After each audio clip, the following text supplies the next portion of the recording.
Netaji news channel, सच है तो बोलेगा। नेताजी सुभाष चंद्र बोस की 126वीं जयंती की पूर्व संध्या पर भाजपा काशी क्षेत्र पिछड़ा मोर्चा कार्यकर्ताओं ने सिगरा स्थित नेताजी सुभाष चंद्र बोस पार्क में नेताजी की प्रतिमा की साफ सफाई की, वहीं प्रतिमा पर माल्यार्पण कर उन्हें नमन किया। इस दौरान भाजपा काशी क्षेत्र पिछड़ा मोर्चा के उपाध्यक्ष ने कहा कि नेताजी के कार्यों को हिंदुस्तान का कोई भी नागरिक नहीं भूल सकता। नेताजी ने अपने जीवन को देश की स्वतंत्रता के महायज्ञ में अपने प्राणों की आहुति देकर न्यौछावर कर दिया था। हम सबके लिए स्वतंत्रता की लड़ाई लड़ी, उनका जीवन हम सबके लिए प्रेरणा से कम नहीं है। वहीं सभी कार्यकर्ताओं ने प्रतिमा पर पुष्पांजलि देकर उन्हें नमन किया। हम सब देश में अपने एक महापुरुष नेताजी सुभाष चंद्र बोस की 126वीं जयंती के पूर्व संध्या पर सिगरा स्थित इस नेताजी सुभाष चंद्र बोस पार्क में उनकी प्रतिमा का साफ सफाई के साथ यहाँ पर माल्यार्पण पुष्पांजलि करके नमन किया है। आज देश में लोगों को नेता कहलाने का शौक होता है, लेकिन एक समय में नेताजी को स्वयं देश ने उनको ये नाम दिया था। लोग एक दूसरे से आज जहाँ राजनीतिक रूप से अपने आप को कहलवाना पसंद करते हैं, देश ने स्वेच्छा से सहर्षपूर्ण रूप से आशीर्वाद स्वरूप नेताजी सुभाष चंद्र बोस को नेताजी नाम दिया था। और उस समय नेताजी बहुत सम्मान का पद नाम जाना जाता था। और उसके बाद आज नेताजी शब्द एक तरह से देखा जाए तो किसी को चिढ़ाने के लिए लोग उपयोग करने लगे हैं। तो ऐसे महापुरुष जिन्होंने हमें तुम मुझे खून दो मैं तुम्हें आज़ादी दूंगा का नारा दिया और देश के स्वतंत्रता के संग्राम में अपना प्राणों की आहुति दे करके उस यज्ञ में अपना बलिदान दे करके हम सबको आज़ाद भारत का जो स्वप्न उन्होंने देखा था, आज हम आज़ाद भारत में जो सांस ले रहे हैं, उन्हीं नेताजी की जैसे अनेकों क्रांतिवीरों की देन है। हम आज इस अवसर पर नेताजी को नमन करते हैं, वंदन करते हैं और उनके बताए पद चिन्हों पर चलने का प्रयास करेंगे, क्योंकि उन्होंने जो स्वप्न हम सब भारतीय वासियों को के लिए देखा था, उसको पूरा करने की जिम्मेदारी हम सभी भारतवासियों की है। धन्यवाद। वंदे मातरम।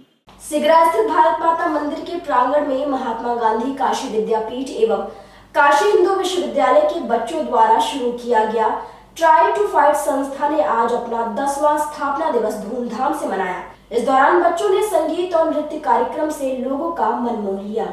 बता दें कि बच्चों की पढ़ाई के लिए ट्राई टू फाइट संस्था ने आज अपना भारत माता मंदिर में 10वां वर्षगांठ मनाया।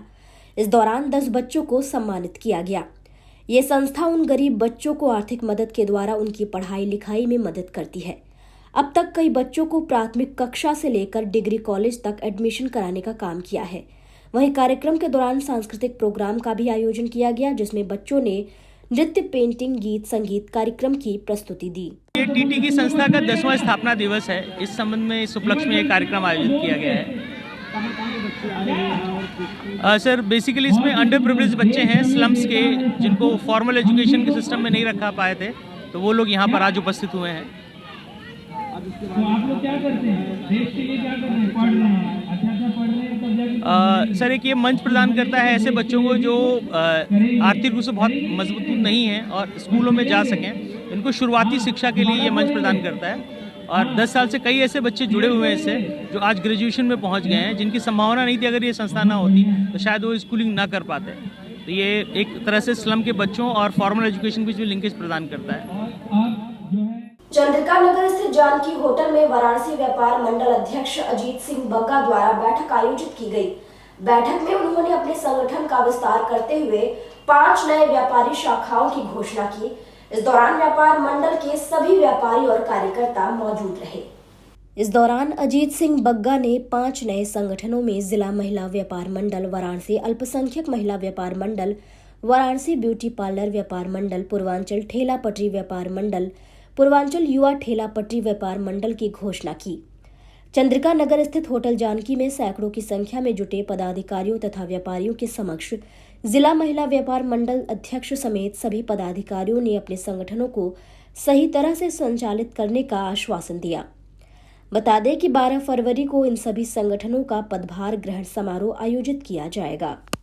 देखिए ऐसे तो हम ब्यूटी पार्लर से हम 17 साल से जुड़े हुए हैं। अगर कोई भी प्रॉब्लम होता तो मैं संस्था से जुड़ी भी नहीं थी, तब भी मैं काम करती थी। लेकिन अब एक संस्था, एक हमको गडविल मिल गया है कि हम लोग जब साथ में मिलके काम करेंगे, वो जो 10 दिन में होना था अब 1 दिन में होगा। जैसे बहुत सारी हमारे ब्यूटी पार्लर है, उनके कई किराएदार से पंगा होता है कि उनका जब भी पार्लर चलने लगता है उनको खाली कर दिया जाता है। प्लस उनके साथ कोई भी प्रॉब्लम होता है, जैसे कि कुछ पेमेंट की बात होती है तो पेमेंट नहीं देती, कहते आपका सर्विस ख़राब है, और मीडिया में कहते हैं कि हम मीडिया में आपका डाल देंगे, ये कर देंगे, वो कर देंगे। कई जगह परसेंटेज की बात होती है कि कोई बिजनेस करती हैं, किसी को पार्लर को 10% दे रहा है, किसी को 15% दे रहा है, किसी को 20% दे रहा है, तो उसको भी हमें हटाना है। वर्क प्रदान देखा जाए तो क्या प्राथमिकताएं और होंगी इसके अलावा? प्राथमिकता क्या होगा कि मेरे जो भी होगा, अभी हम लोग एनजीओ टाइप का हम लोग निःशुल्क ब्यूटी पार्लर का कोर्स कराएंगे, जिसमें बहुत सी संख्या में जॉब मिलेगी महिलाओं को।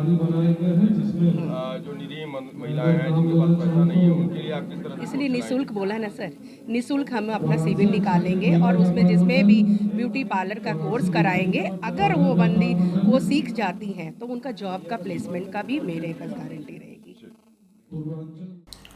वाराणसी में सीएनजी बोट रैली कार्यक्रम का शुभारंभ किया गया। इस रेस में 100 से ज्यादा सीएनजी बोट गंगा में 12 किलोमीटर की दूरी 90 मिनट में तय करेंगे।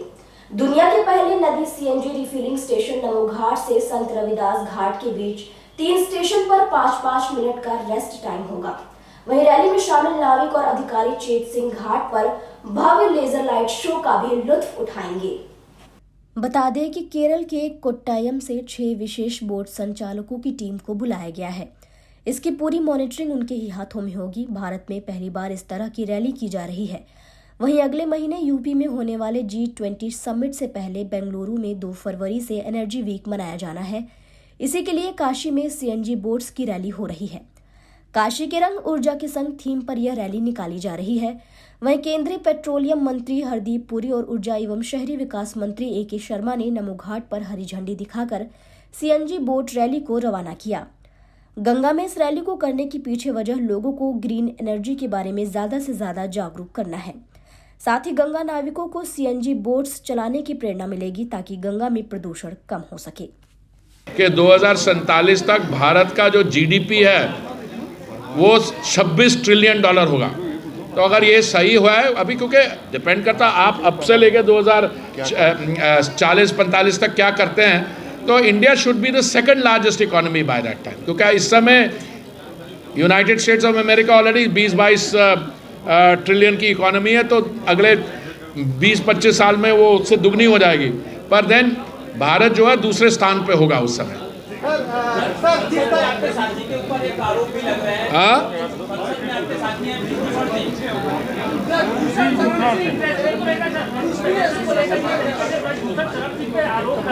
किस पे आरोप लग रहे हैं? अरे भाई साहब, ये आप ऊर्जा की बात कर रहे हैं। हमारी बात हो चुकी है सर। हाँ, आपकी पार्टी है, गंभीर आरोप है। देखिए ऐसा है, ये इस चीज़ पे ऑलरेडी स्पोर्ट्स मंत्रालय अपने आप को कंसंट्रेट कर रहा है, उसकी बात करें। चले बहुत बहुत। सर मेरा सवाल ये था कि जिस तरह से क्रूड ऑयल के दाम बढ़े, तो क्या चिंता की जाए अभी और पेट्रोल डीजल के? चंदौली पुलिस और स्वाट टीम के हाथ बड़ी कामयाबी लगी है, जहां पुलिस की संयुक्त टीम ने 390 पेटी अवैध शराब बरामद की है, जिसे तस्करी करके हरियाणा से बिहार ले जाया जा रहा था। पुलिस और स्वाट टीम ने कलवा थाना क्षेत्र के बरहनी तिराहा के पास से ट्रक को पकड़ा है। इस दौरान ट्रक में बैठे 2 आरोपी को भी पुलिस ने गिरफ्तार किया है। एडिशनल SP विनय कुमार सिंह ने जानकारी देते हुए बताया कि पुलिस अधीक्षक के निर्देशन में शराब तस्करी करने वाले अपराधियों व माफियाओं के खिलाफ अभियान चलाया जा रहा है। इसी क्रम में CO सदर के निर्देशन में कोतवाली थाने की टीम और सर्विलांस की ज्वाइंट टीम ने चेकिंग के दौरान एक ट्रक को पकड़ा, जिसमें 390 पेटी अवैध शराब के साथ 2 लोगों को गिरफ्तार किया है। ये शराब हरियाणा से बिहार तस्करी के लिए ले जाया जा रहा था। जनपद की पुलिस अवैध शराब के परिवहन और इसके विरुद्ध कार्रवाई करने के लिए अभियान चला रही है। इसी क्रम में आज दिनांक 22 जनवरी को क्षेत्राधिकारी सदर के नेतृत्व में थानाध्यक्ष कंदवा और स्वाट और सर्विलांस की टीमों ने गुजरात नंबर की एक ट्रक को पकड़ा, जिसके केबिन में इंपीरियल ब्लू ब्रांड की अंग्रेजी शराब है, लगभग 390 पेटी शराब, और जो मात्रा में लगभग 3500 लीटर के आसपास है, ये बरामद की गई है। और साथ ही साथ 2 अभियुक्तों को गिरफ्तार किया गया है। और ये ट्रक हरियाणा से माल लेके बिहार अवैध रूप से बेचने के लिए जा रही थी। बिहार में जाके इस शराब की अनुमानित कीमत लगभग 65 लाख रुपये हो जाती है। तो ये स्वाट सर्विलांस और थाना कंदवा पुलिस टीम का जो मतलब उनके सहयोग से जो प्रयास और अच्छा काम किया गया है, इसके लिए पुलिस अधीक्षक महोदय द्वारा टीम को 25,000 रुपये के नकद पुरस्कार से पुरस्कृत करने की। मुख्तार अंसारी पर साल 2001 में हुए उसरी चट्टी हमले को लेकर हाई कोर्ट ने लोअर कोर्ट में ट्रायल होने से रोक लगा दी है। याचिकाकर्ता त्रिभुवन सिंह ने हाई कोर्ट में दाखिल अपनी याचिका में कहा था कि मुख्तार और उनके भाई बेहद प्रभावशाली हैं। ऐसे में केस का फेयर ट्रायल गाजीपुर कोर्ट में होना संभव नहीं है। इस मामले पर मुख्तार अंसारी के भाई और गाजीपुर सांसद ने इन सब आरोप को खारिज करते हुए इस मामले में हाई कोर्ट में फिर से अपील करने की बात की है। सांसद अफजाल अंसारी ने बताया कि उनके भाई मुख्तार अंसारी को गाजीपुर कोर्ट से ही 10 साल की सजा हुई है। यह आरोप बिल्कुल मिथ्या है कि वह और उनके परिजन उसरी चट्टी गोलीकांड केस को प्रभावित कर सकते हैं। अफजाल अंसारी ने बताया कि कानून का लाभ उठाकर आरोपियों में से एक त्रिभुवन सिंह ने इस मामले में याचिका दायर करके उसरी चट्टी कांड में अलवर कोर्ट में चल रहे ट्रायल पर स्टे ले लिया है। कोर्ट बन गई तो जैसे सारे मुकदमे अपने अपने जिलों में ट्रांसफर हो गए, ये भी मुकदमा इस जिले में ट्रांसफर होकर के आ गया। अभी जिस कोर्ट में ये ट्रायल चल रहा था, चंद दिनों पहले मुख्तार अंसारी के विरुद्ध गैंगस्टर के एक मामले में 10 साल की सजा का आदेश हुआ है। उसी कोर्ट में ये चल रहा है। चूंकि इस मामले में अफरोज खान नामक एक गवाह, जो चश्मदीद गवाह था, उसने न्यायालय में ठोक के गवाही दी। अब बाकी उससे पहले 3 गवाह जो गुजरे हैं, उन्होंने भी अपनी गवाही दी और उन्होंने ये तस्दीक किया कि अफरोज खान भी घटना के समय पिछली गाड़ी की अगली सीट पे बैठा था। अब 4 तारीखों से लगातार मुख्तार अंसारी तलब किए जा रहे थे। मुख्तार अंसारी तो न्यायिक अभिरक्षा में है और न्यायालय ही उनको बुला रहा है कि आइए केस में गवाही दीजिए, और अभियोजन उसको, प्रशासन, शासन उसको नहीं प्रस्तुत कर रहा है। तो ये तमाम तरह की आशंकाएं बनती हैं और दरखास्तें पड़ी। कोर्ट ने आदेश भी किए, इसलिए आदेश किए कि माननीय सर्वोच्च न्यायालय ने, माननीय उच्च न्यायालय ने अनेकों बार कहा कि मामले का जो भी चेयरपर्सन है, उनके मामलों का शीघ्र निस्तारण हो, ट्रायल हो। हमारा ही मामला चल रहा है, हर 5 दिन, 4 दिन, 6 दिन पे डेट पड़ती है, हर तारीख पे मैं जाता हूं। ये श्रीमान जी लोग वीडियो कॉन्फ्रेंसिंग से त्रिभुवन सिंह को पेश करने का हुक्म है। फिजिकल आना भी नहीं है कि कोई खतरे की बात है। और मन चाहता है, ब्रजेश सिंह कभी आते भी हैं तो जो वीआईपी ट्रीटमेंट उनको मिलता है, वो आपके कैमरे उस दृश्य को कैद करते हैं। किसी भी तरह से उन्होंने कानून की बारीकियों का कोई फायदा उठाया है और एक आदेश ये प्राप्त कर लिया कि ये 31 साल के बाद जिस मुकदमे का ट्रायल शुरू भी हुआ और जिस घटना में 3 लोग मरे थे और जिस घटना में 9 और लोगों को गोली लगी है और उनके गवाहों को अभी वो पूरी तरह से तोड़ नहीं पाए हैं या उनको हटा नहीं पाए, एलिमिनेट नहीं कर पाए हैं, तो कोशिश है। वादी मुकदमा मुख्तार अंसारी हैं। मुख्तार अंसारी के खिलाफ सारे ट्रायल होंगे, लेकिन वादी के हैसियत से मुख्तार अंसारी ब्रजेश सिंह और त्रिभुवन के खिलाफ जो मुकदमा है उसके ट्रायल में गवाही दे दें, ये कहां मंजूर है।